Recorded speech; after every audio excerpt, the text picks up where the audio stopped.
নবী এসেছিলেন কি বার দিন? নবী এসেছেন কি বার? সোমবার। নবী মারা গেছেন কি বার? সোমবার। এই কথাগুলো যদি সহি কথা না হয়, কেউ তো আমার ডাকতে পারে, মোবাইলে উঠে যাচ্ছে, লক্ষ লক্ষ মোবাইলে চলবে, সারা পৃথিবীর মানুষ দেখবে নবী এসেছিল সোমবার, নবী আবার পর্দা নিয়েছেন সোমবার। আর আল্লাহর জান্নাত থেকে একটা পাথর এসেছিল, আল্লাহর জান্নাত থেকে একটা পাথর আল্লাহ পাঠিয়েছিল, ওই পাথরটার নাম হলো হাজরে আসওয়াদ। ওই হাজরে আসওয়াদ পাথরটা সোমবার দিন আল্লাহর কাবার গায়ে লাগানো হয়েছিল। জোরে বলুন, আর একটু জোরে বলুন। তাহলে নবী আসলো সোমবার, হাজরে আসওয়াদের গায়ে পাথর লাগানো হলো সোমবার। আর বিশ্ব নবী মক্কা থেকে যেদিন হিজরত করেন সেদিনটা ছিল সোমবার। হিজরতের পরে রাসূলুল্লাহ যখন মদিনায় পৌঁছান সেদিনটা ছিল সোমবার। রাসূলুল্লাহ যেদিন পর্দা নেন সেদিনই ছিল সোমবার। আজকালকার যে কম্পিউটারের যুগ, মিডিয়ার যুগ, 1.5 কোটি মাওলানা যদি মুহাদ্দিস যদি পিছনে বসে থাকে অতটা ভয় হবে না। এই দুটো চ্যানেল যদি সামনে থাকে তো পৃথিবী যাবে। আর 1.5 কোটি আলেম বসছিল, যেখানকার তখন খাওয়া দাওয়া করে ওখানকে মিল হয়ে যাবো, হুজুর লেন দুটো কইলেন, আল্লাহ সত্যি আল্লাহ আপনার ভালো করে, ওখানে মিটে যাবে। যা বলে বলি গো থাকি ছাড়ি, কিন্তু এ থাকান যাবে না।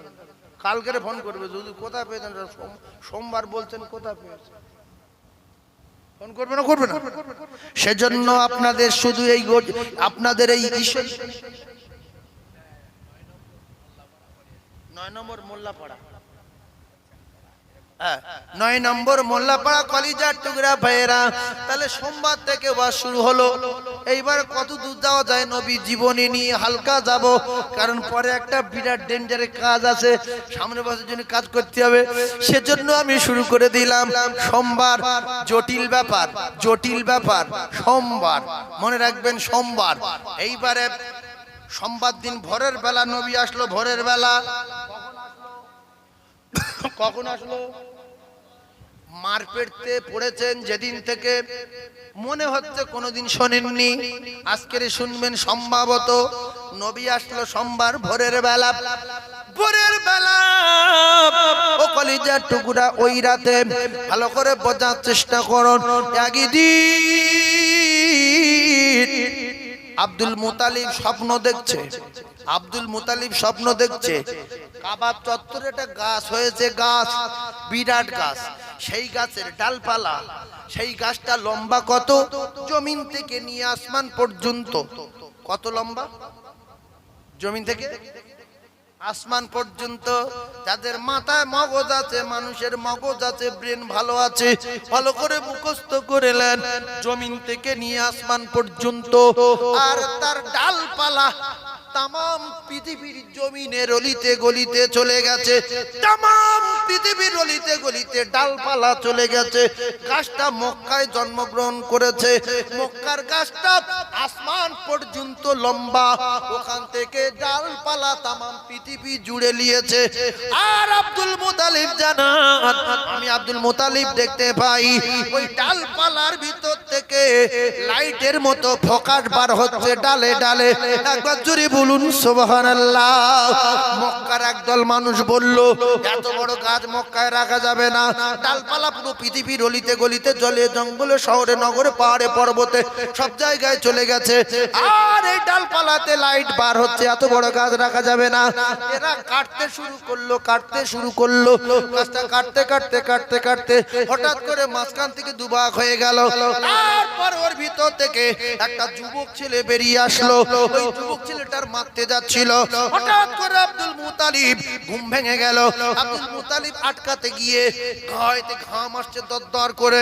আটকাতে গিয়ে আব্দুল মুতালিব বলছে, ওই ছেলেটাকে যখন মারছে, গাছটাকে যখন কাটছে, তখন আমি দেখছিলাম, কিন্তু ছেলেটাকে যখন মারতে আসলো, আমি ওদের আটকাতে গেলাম, ধরতে গেলাম, শরীর থেকে দরদর করে ঘাম আসতে শুরু হলো। এই বিষয়টা নিয়ে আমি বড় বড় বুদ্ধিজীবীদের কাছে গেলাম, বড় বড় গণকদের কাছে গেলাম, গিয়ে জিজ্ঞাসা করলাম ব্যাপারটা কি।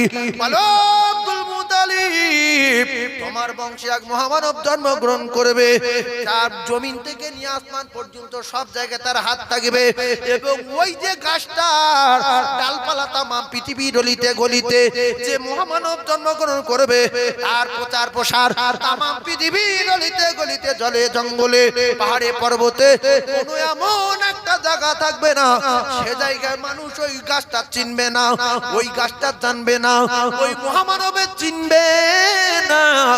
গাছের ডালে লাইট জ্বলে, ব্যাপারটা কি জানতে চাও? বলে হ্যাঁ। বলছে তার টোটাল বডিতে লাইট ডুম ফিট করা হবে, তার টোটাল বডিতে ডুম থাকবে। রাতের বেলা গেলে মানুষ মনে করবে হ্যালোজিন, কোন ঘরের ভিতরে ঢুকলে মনে করবে হ্যালোজিন। তার সমস্ত বডিতে লাইট থাকবে, হাতে লাইট থাকবে, শরীরে লাইট থাকবে। জোরে বলুন সুবহানাল্লাহ। আমার নবীর বডিতে লাইট ছিল না? ছিল না জি, ছিল না? Total body light.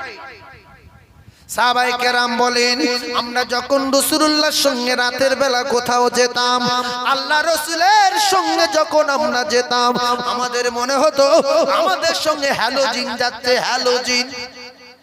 সকালবেলা যদি কোনো রাস্তা দিয়ে যেত, ওই রাস্তা দিয়ে সন্ধ্যা পর্যন্ত মিশকে আম্বারের মতো খুশবু জারি হতো। জোরে বলুন।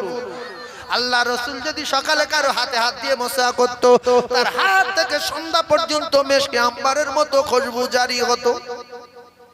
মাইশা সিদ্দিকা বলেন, রাসূলুল্লাহ যখন ঘেমে যেতেন, আমি ঘামগুলো শিশিরি করে ধরে নিয়ে ছোট ছোট শিশির ভরে জড়ো করে রাখলাম। একদিন আল্লাহর নবী বললেন, আয়েশা এত ঘামে শিশির জড়ো করেছো কেন? বললেন, ইয়া রাসূলুল্লাহ, আপনি তো আতর ভালোবাসেন বলেছেন। বলে হ্যাঁ। আপনি তো নামাজ ভালোবাসেন বলেছেন। বলে হ্যাঁ। আপনি তো নারীদের ভালোবাসেন বলেছেন। বলে হ্যাঁ।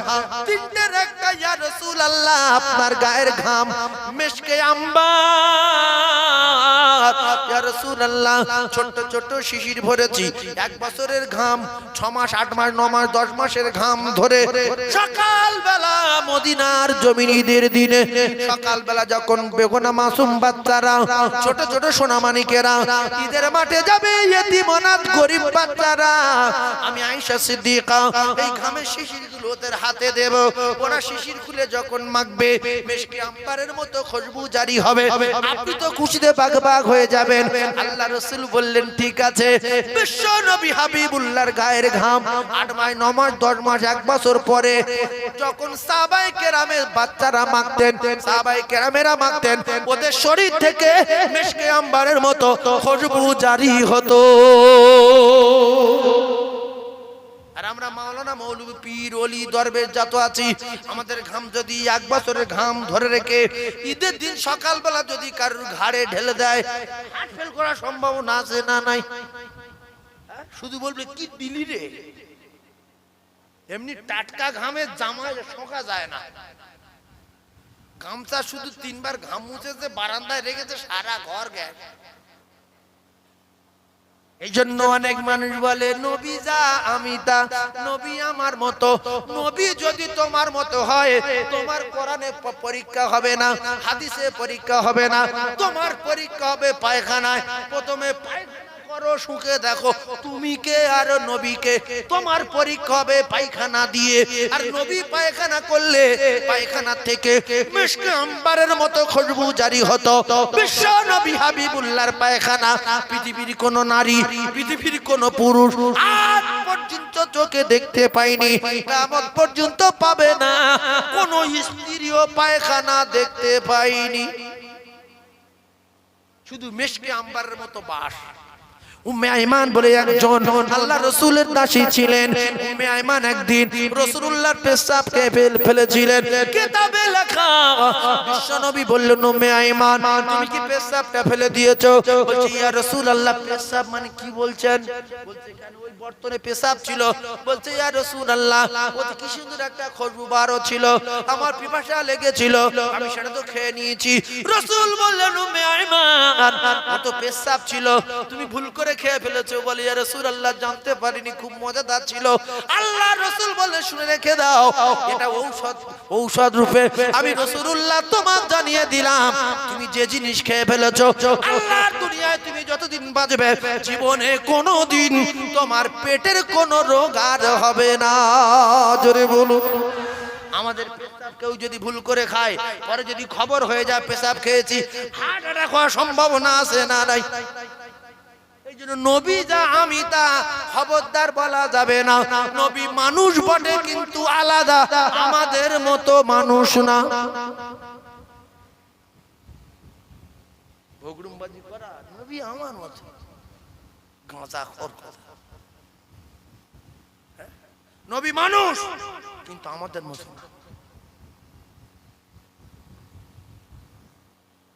কলিজার টুকরা ভাইরা বোঝার চেষ্টা করুন, খুব ঠান্ডা মাথায় বোঝেন। বিশ্ব নবী হাবিবুল্লাহর থুতু ছিল ঔষধ। থুতু ছিল ঔষধ। আবু বকর সিদ্দিককে সাপে কামড়ালো রাদিয়াল্লাহু তাআলা আনহু, থুতু লাগালো, সেকেন্ডের ভিতরে সুস্থ। জঙ্গে খয়বারে শের খোদ আলী কারামাল্লাহু ওয়াজহুর চোখ উঠলো। রাসূল বললেন, আলী কোথায়? বলছে, ওমরে ফারুক বলে, হুজুর হযরত আলীর চোখ উঠেছে, তাকাতে পারছে না। বলছে, ডাকো। যেখানে পৃথিবীর এক নাম্বার ডাক্তার থাকে সেখানে কোন রোগীর রোগ থাকতে পারে? হযরত আলীকে ডাকা হলো। রাসূলুল্লাহ মুখের লালা বলছে, হুজুর পুরো কমপ্লিট সুস্থ। কিন্তু কি বলছে? কমপ্লিট সুস্থ, কিন্তু পূর্বের চোখে যেরকম দেখতে পেতাম লালা লাগানোর পরে তার চেয়ে আরো সুন্দর দেখতে পাচ্ছি। জোরে বলুন। রাসূল বললেন, তাহলে জুলফিকার ওঠাও। জঙ্গে খয়বারের প্রধান সেনাপতি আমি রাসূলুল্লাহ আলীকে নিযুক্ত করলাম। জোরে বলুন। জঙ্গে খয়বারে যুদ্ধ হবে। কোথায় যুদ্ধ হবে? জঙ্গে খয়বারে। মুসলমানদের বলছে যে তোদের ভিতরে কোনো পালোয়ান নেই, কোনো বীর নেই, কোনো মোস্তান নেই, আমি মুরাক্কাব, আমার সামনে আসবে, আসে মাথা নিয়ে ফিরে যাবে। সাহাবায়ে কেরাম ঠক ঠক করে কাঁপছে। রাসূল অর্ডার দেয় না, বলছে, যাও তোমরা তাঁবুর ভিতরে গিয়ে ঘুমাও গে, যাও। ও বলুক যাও, চলে যাও। হুজুরের কথা শুনবে না, শুনবে না। কিতাবে লেখা আছে হযরত ওমর ফারুক রাদিয়াল্লাহু তাআলা বলছেন যে আলী যখন দেখলাম তাঁবুর ভিতরে চোখ উঠেছে, আমি সারা রাত ঘুমাইনি। আমি সারা রাত ঘুমাইনি। এই কেন ঘুমাইনি বলো তো? একজন বলতে পারেন? একজন মাথা খাটিয়ে বলতে পারেন? হযরত আলী জানে, হযরত ওমর ফারুক জানে যে আলী কাররামাল্লাহু ওয়াজহুর চোখ উঠেছে, চোখ ফুলে গেছে, মানে আমি সেনাপতি হব, গ্যারান্টি। বোঝা যাচ্ছে? এই জন্য বলতে আমি গোটা রাত ঘুমোইনি, আমার রক্ত ফুটছে, কখন যাব আমি ওর মারবো।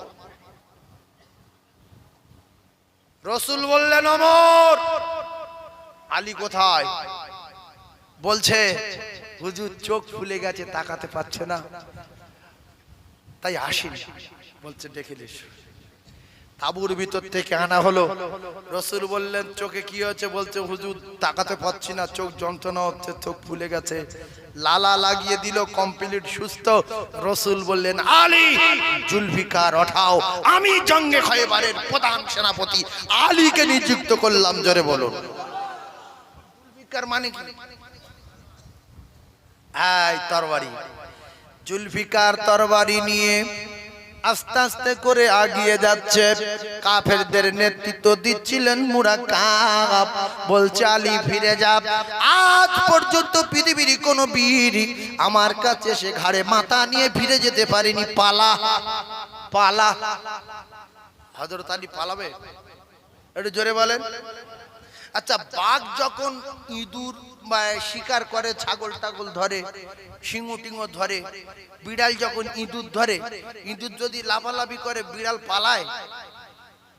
জোরে বলেন পালায়, শুধু বলে একটু দাঁড়া, একটু দেরি কর, আমি লাইনটা করে নেই। লেজ পাক দিচ্ছে, গোপ পাক দিচ্ছে, আস্তে আস্তে করে গা ফুলুচ্ছে, ঝাবাটটা ধরলো, ধরে বলছে বিরাট মস্তানি দেখাচ্ছিলিস, হ্যাঁ দাঁড়া।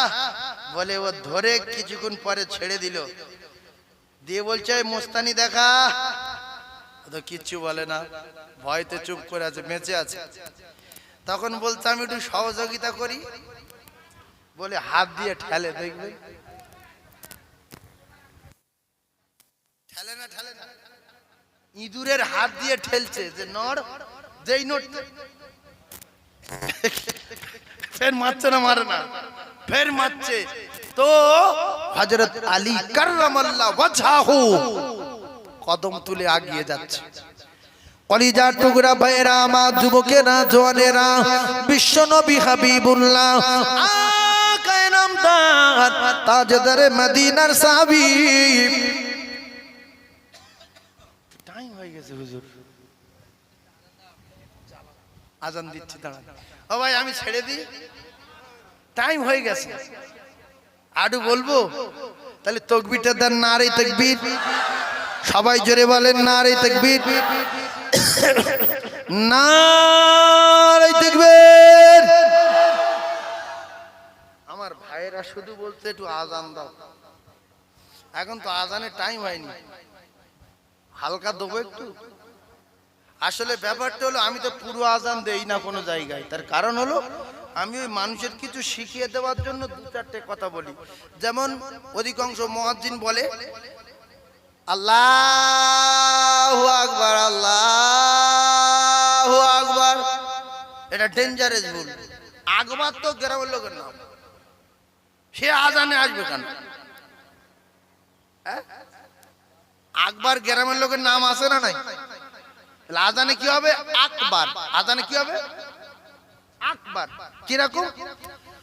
আল্লাহু আকবার,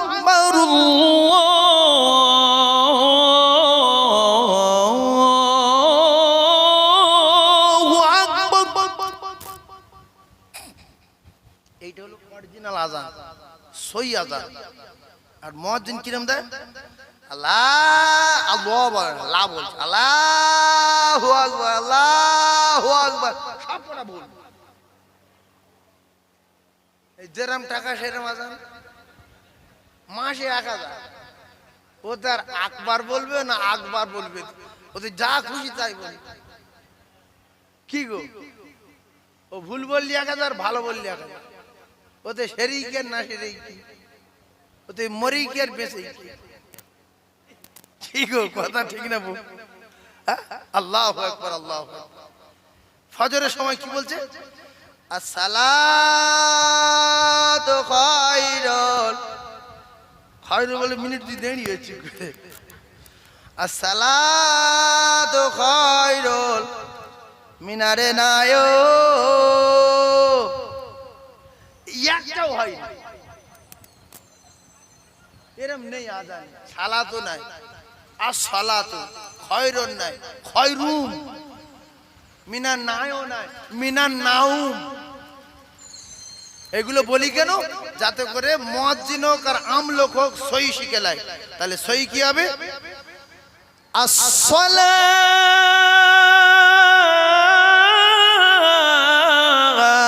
খায়রুম মিনান নাউম। ভালো লাগলো? তাহলে নাম, নাম, নাম, নায়ো, মামু, এসব বলা যাবে কি? সেজন্য আমি বলি বাপ এগুলো বলো না, এরকম বলো। কিরকম? আসসালাতু খায়রুম মিনান নাওম। জানটা ঠান্ডা হবে। খোদা তোমায় ডাকতে জানি না, ডাকার মতো ডাকলে খোদা কেমনে শোনে না। রাসূলুল্লাহ কোরআন তেলাওয়াত করতেন, ওয়ারাত্তিলিল কুরআনা তারতিলা, আর কাফেররা বাড়ি থাকতে পারতো না, আচারকে চলে আসতো। আর এখন আমরা যা কোরআন তেলাওয়াত করছি, 3 ভাগ লোকের কোরআন শুনে লোক দাঁড়ায় না, চলে যাচ্ছে। 3 ভাগ ভুল। ইমাম সাহেব নামাজ পড়াচ্ছে, তাই ওর পিছনে নামাজ পড়িনি, ও কোরআন শরীফ পড়তে পারে না। আসে না নাই? তাহলে কোরআন যদি তার তিলের সঙ্গে পড়ে, জান ঠান্ডা হয়ে যাবে। 100-র ভিতরে 90টা মেয়ে ছেলে কোরআন শরীফ পড়তে পারে না, ইয়াসিন জানে না, বিসমিল্লাহ জানে না, এ টু জেড সব উল্টো পড়ছে, যেন নতুন তৈরি করছে। কি রকম? বিসমিল্লাহির রহমানির রহিম, ধান ভানতে জানে। সূরা ইয়াসিন পড়ছে, ইয়াসিনের কুরআনে হাকিমিল কালির মিরারি মোরে সাহালি। ইস, এই দৃশ্য দেখে মৃত্যু বাড়ি যখন যায়, মানুষ যখন মরে যায়, সকিনার মা সাবিনার মা মাথার ধারে বসে সব কোরআন শরীফ পড়ছে, বা মৃত্যুর আগে পড়ছে, মৃত্যুর যন্ত্রণা হচ্ছে, কোরআন শরীফ পড়ছে। আর রহমানুল মালিক রে আনেল খালে কলেলে সানেল মালে বাইলি কিরিউ। কে ভুল ধরতে কে মার খাবে ওখানটা? সেজন্য একটা কষ্ট করে মহিলা মাদ্রাসা আল্লাহ পাক করিয়েছে, আমি করাইনি। এখন 300 মেয়ে পড়ে, 7000 স্কয়ার ফিট প্রথম ছাদ, উপরে ছাদ দিয়েছি 5000 স্কয়ার ফিট, আর 2000 স্কয়ার ফিট বাকি আছে। 300 মেয়ে হোস্টেলে খায়, তাদের পড়া বিসমিল্লাহির রহমানির রহিম ইয়াসিন ওয়াল কুরআনিল হাকীম ইন্নাকা লামিনাল মুরসালিন আলা সিরাতিন মুস্তাকিম। ভালো লাগে না? শুনলে জান ঠান্ডা হবে।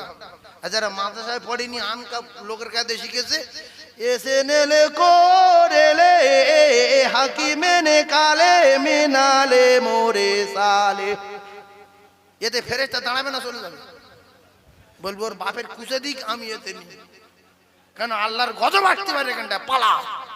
সেজন্য শেষ কথা, আমার কলিজার টুকরা মায়েদের বলবো, কোরআন শরীফ সহি পড়বেন, তার তিলের সঙ্গে পড়বেন, প্রত্যেকটা অক্ষরে 10টা করে নেকি হবে, আপনার বাড়িতে আল্লাহর রহমত বর্ষণ হবে, আসমানি জমিনি বালা আপনার বাড়ির থেকে আল্লাহ পাক হেফাজত করবে।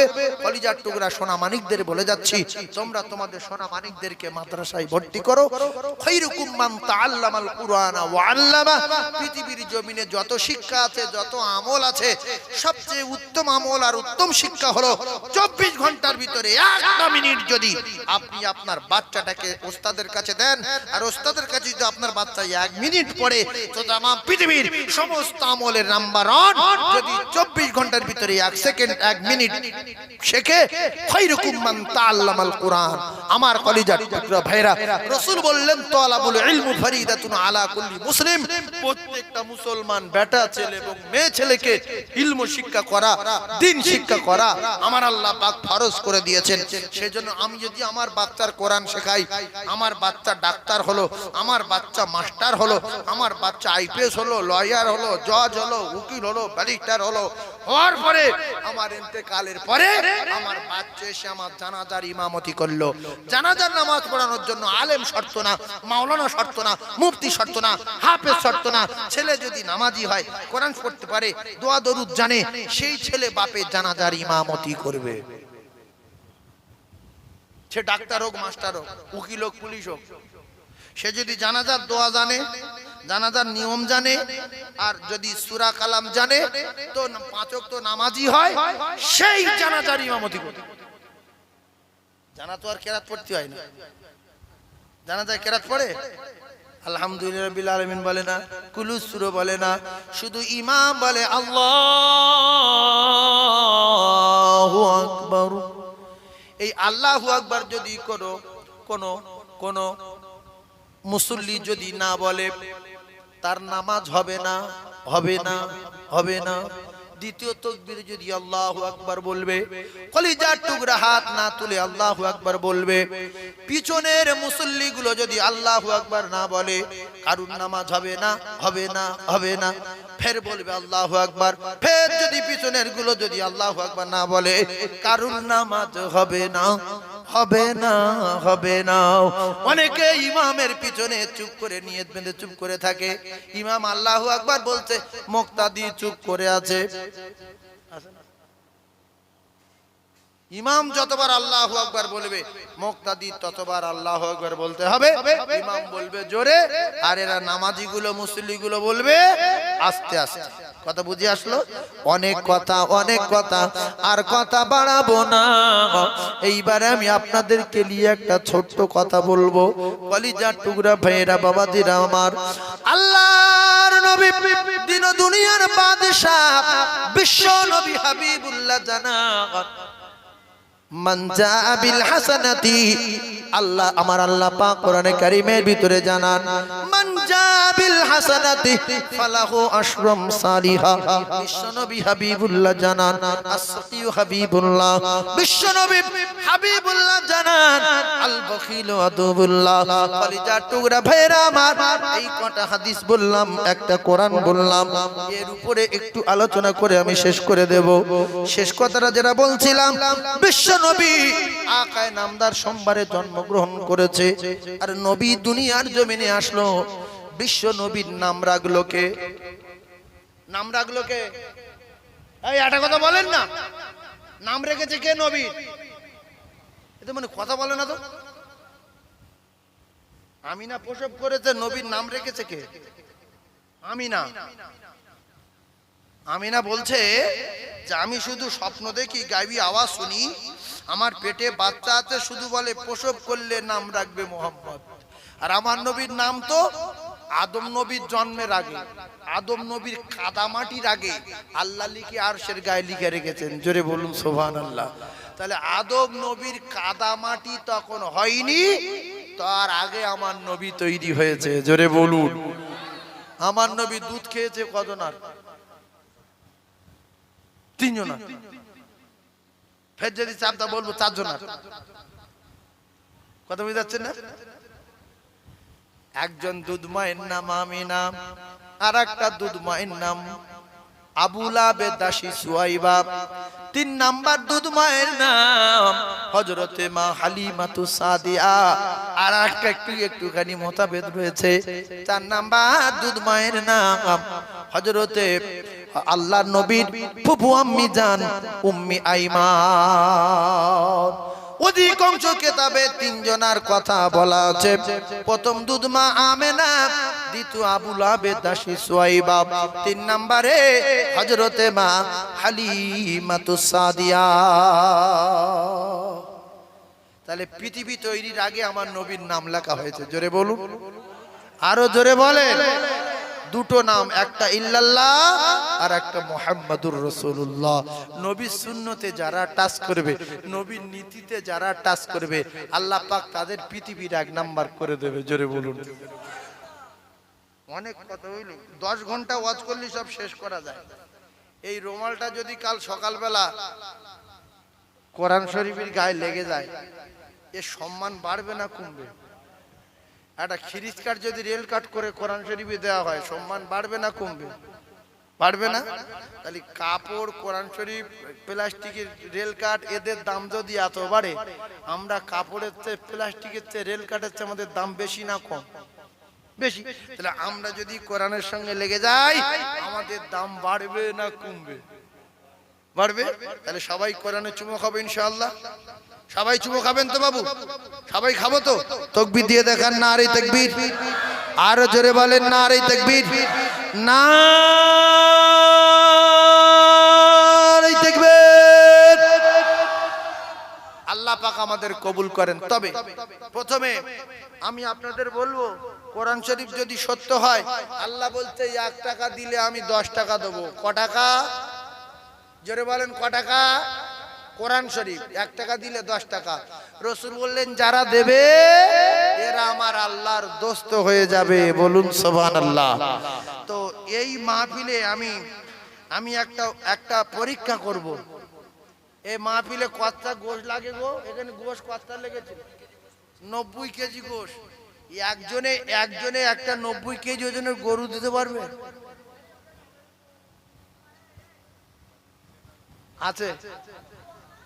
ইয়াউমা ইয়াফিরুল মারউ মিন আখি ওয়া উম্মিহি ওয়া আবিহি ওয়া সাহিবাতি ওয়া বানি। আল্লাহর কসম, আমার আল্লাহর কোরআন আপনারা বারবার শুনছেন, না মা পরিচয় দেবে, না বাপ পরিচয় দেবে, না ছেলে পরিচয় দেবে, না মেয়ে পরিচয় দেবে, কেউ পরিচয় দেবে না। আর নিজের জন্য যদি কিছু করে জানতে, কবর থেকে, হাসর থেকে, মিজান থেকে পুলসিরাত পার করে আল্লাহর জান্নাতে পৌঁছে দেবে। আমি আপনাদের কাছে গরু একা চাইবো না, কারণ এই গরিব পাড়ায় একা গরু দেওয়ার মতো সেরকম মানুষ নেই। তবে কেউ যদি হিম্মত করে বলতে পারে যে হুজুর আপনি দোয়া করুন আমি যেন মৃত্যুর আগে মদিনায় যেতে পারি, রাসূলুল্লাহ রওজা জিয়ারত করতে পারি, বিশ্ব নবীর চাঁদ মুখ দেখে মরতে পারি, আর শুক্রবার মরতে পারি, আর নাই জুমার রাতে মরতে পারি। জুমার রাতে কেউ যদি মরে যায় তার কবরের আযাব কিয়ামত পর্যন্ত হবে না।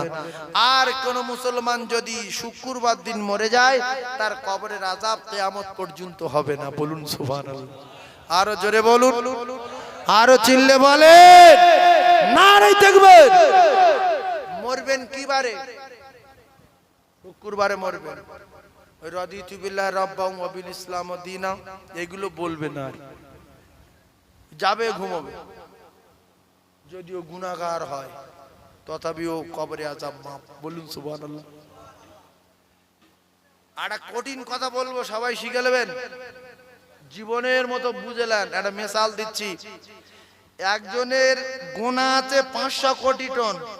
কত গুনাহ? ও ভাই কত গুনাহ? 500 কোটি টন গুনাহ আছে। মানে এ শুধু ওই শুক্রবার একাধবার যেত, মাঝে মাঝে আবার যেত না, এই করতো। আর দান টান টুকটাক ছিল ভালো, বাম্মার সঙ্গে সম্পর্ক ভালো, গ্রামের লোকের সঙ্গে সম্পর্ক খারাপ না। এখন সব মিলিয়ে জীবদ্দশায় গুনাহ হয়ে গেছে 500 কোটি টন, নেকি আছে 1 গ্রাম। নেকি আছে কতটা? এখন এই শুক্রবার মরেছে, ইমানদার মরেছে না বেঈমান মরেছে? কথা বলে কি লোক কথা বলে না তো। আমি বলছি গুনাহ আছে 500 কোটি টন, আর শুক্রবার মরে গেছে, নেকি আছে 1 গ্রাম। ইমানদার মরেছে না বেঈমান মরেছে? ইমানদার তো, কেন 1 গ্রাম থাকলে আছে। তাহলে রাসূল বললেন যদি কোনো ইমানদার ব্যক্তি মারা যায় তাহলে তার কবরে আযাব কিয়ামত পর্যন্ত মাফ, যদিও গুনাহগার হয়। গুনাহ বেশি নেকি কম। ঈমান, ইমানদার, বেঈমান না। কাফের আলাদা আর গুনাহগার আলাদা। কাফের আলাদা, গুনাহগার আলাদা। সেজন্য মসজিদে গিয়ে দোয়া করবেন যে আল্লাহ বৃহস্পতিবার দিন মৃত্যু দেন, আল্লাহ শুক্রবার দিন মৃত্যু দেন। তবে সূর্য ডোবার পরে যদি মৃত্যু হয় কি হবে না হবে আমি আর বলতে পারবো না। হ্যাঁ, শুক্রবার সূর্য ডোবার আগ পর্যন্ত মৃত্যুবরণ করলে যাররা পরিমাণ ঈমান থাকলে কিয়ামত পর্যন্ত কবরে আযাব মাফ। জোরে বলুন সুবহানাল্লাহ। আরো জোরে বলেন। সেজন্য একজন বন্ধুর কাছে আমি বলি যে একজন যদি হিম্মত করে বলে, নবীর মেম্বারে বসে বলছি, বহু জায়গা থেকে ফোন এবং ডাইরেক্ট, হুজুর আপনার কাছে দান করে আমি হজে গিয়েছি, আপনার কথা শুনে আমি কোরআন শরীফ পড়া শিখেছি, আপনার কথা শুনে আমার ছেলে মাদ্রাসা দিয়েছি, মাওলানা কমপ্লিট করেছে, আপনার কথা শুনে আমার মেয়েকে মাদ্রাসা দিয়েছি, মাওলানা কমপ্লিট করেছে। কারণ মাওলানা কমপ্লিট করতে সময় লাগে 10 বছর, আর আমি ওয়াজ করছি 30 বছর, আজকাল না। সেজন্য একজন আমার সামনে বলবেন হুজুর 90 কেজি হোক আর 80 কেজি হোক, সামনে বছরে আমি একা একটা গরু দেবো, সে 10,000 টাকার হোক, 12,000 টাকার হোক, আর 13,000 টাকার হোক, সে একটা গরু দেবে, বা 3-4 মাস আগে কিনে মাঠে খাইয়ে ঢোল করে দিয়ে দেবে, যে ঢোললে দেখি একটা গরু দেওয়া লোক আছে, আমি তার জন্য হাত তুলবো। আল্লাহ তার ব্যবসায় জল করে, রুজিতে কামাইতে বরকত দেবে, আর সে মৃত্যুর আগে মদিনায় যাবে। সে মৃত্যুর আগে মদিনায় যাবে। আমি দোয়া করব আল্লাহ তার জীবদ্দশায় মদিনা দেখাবে। এই 40 ঘর মানুষ বাস করে। আমি একটা পরীক্ষা আপনাদের সামনে করতে চাই যে রাসূলুল্লাহর প্রেমে পাগল কেউ যদি এখানে থেকে থাকে, সে শুধু হাত তুলে বলবে, আর আমি তার জন্য সবাইকে নিয়ে হাত তুলবো, সে মৃত্যুর আগে মদিনা যাবে ইনশাআল্লাহ। আল্লাহ মুহূর্তের মধ্যে ভিখারিকে বাচ্চা বানিয়ে দেয়। ইন্নাকা আলা কুল্লি শাইইন কাদির। আল্লাহ বলতাম এরকম কুদরতওয়ালা আমি পারি।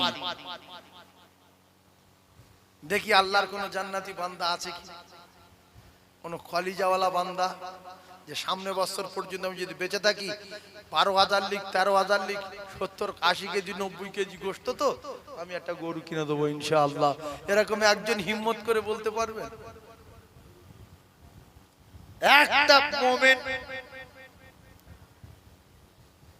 কি বলছে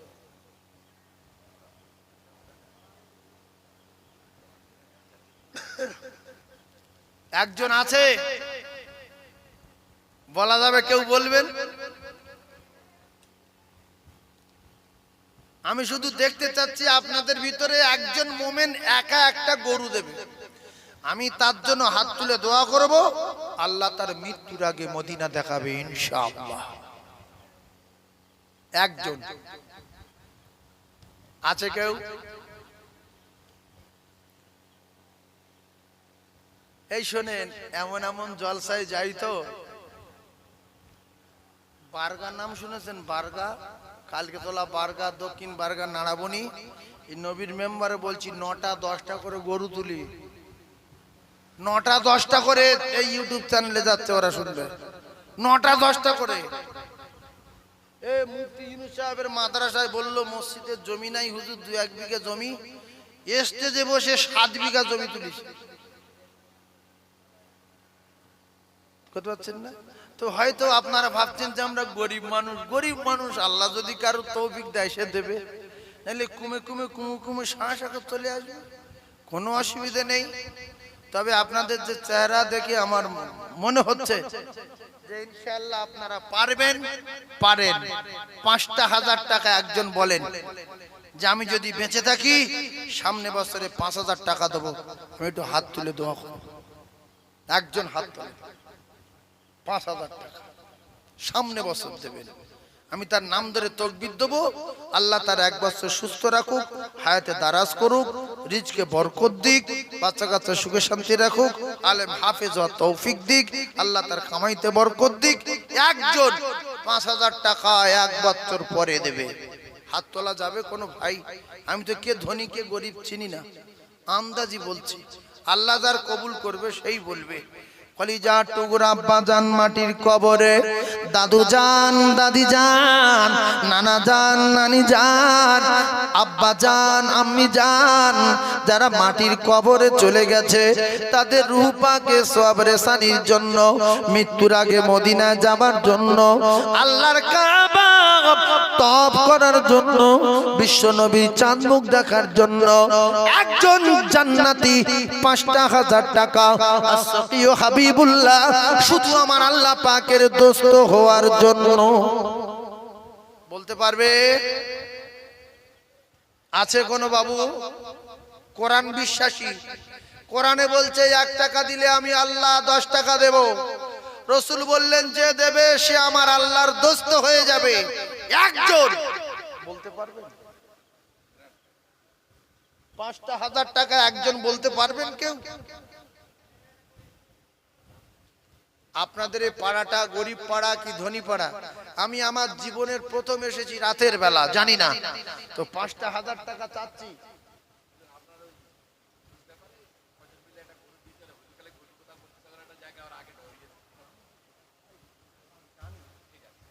ঠিক আছে, একজন 5,000 টাকা বলতে পারবেন বাবু?